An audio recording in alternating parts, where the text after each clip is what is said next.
left pivots, what we're going to do is we're going to chase our left shoulder and have our left foot forward. Both partners have their left foot forward. And this is a fairly simple movement.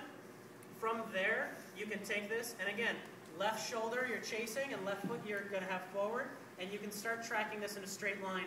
It will never actually go straight without a different set of technique. 1, 2, 1, 2, 1, 2, 1, 2. And if you keep doing this, you'll eventually make a big circle. And that's a traveling left pivot. By the way, I learned today that if you do this, you reduce your dizziness. Good thing for You can pivots. also jump. And I do that. You do that. So that was the stationary and the traveling left pivot. We also did the same thing to the right. So now we've got our right foot forward. We're going right, chasing our right shoulder tail. A lot of people find these more comfortable because our embrace in this stance is offset to the left, so we're moving into our partner more often. So I'm getting cozy right into the outside.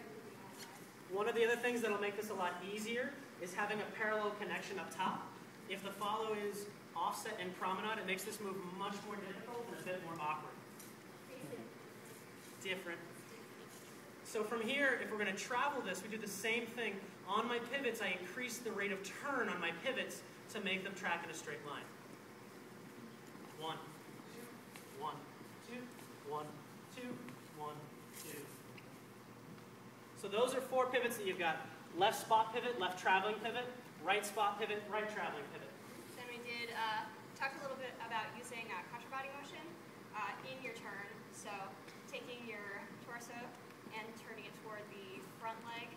So in the direction that you're turning, you're going right, turn to the right, you're going left, turn to the left, get a little bit more zip out of the turn. If you've never done contra body, find someone to work with it for you because it's a very interesting body sensation, and that's the best way to learn contra body movement. From there, we use part of that to go into an exit. It's a right spot pivot to a drag step. So here's our right spot pivot with CBM. And I'm going to take my right foot back and switch the CBM. And that creates a drag step. We'll do that again for you. Right spot pivot. Take my right foot back into a drag step.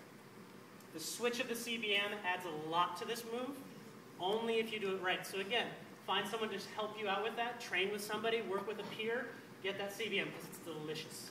We will work on it in drag. Okay, and the last thing we did was the coffee grinder. Stationary coffee grinder looks like this. You're trying to get your head to make one circle and your hips to make the opposite circle. There doesn't need to be any feet work at the beginning, but if you do put this on top of a traveling right pivot, it becomes amazing. So from here, I start my pivot, and I do the coffee grinder immediately after, and we can travel our coffee grinder until we fall, because that's a lot of spinning. Thank you all very much for having us. Down Home Blues. We were really happy to be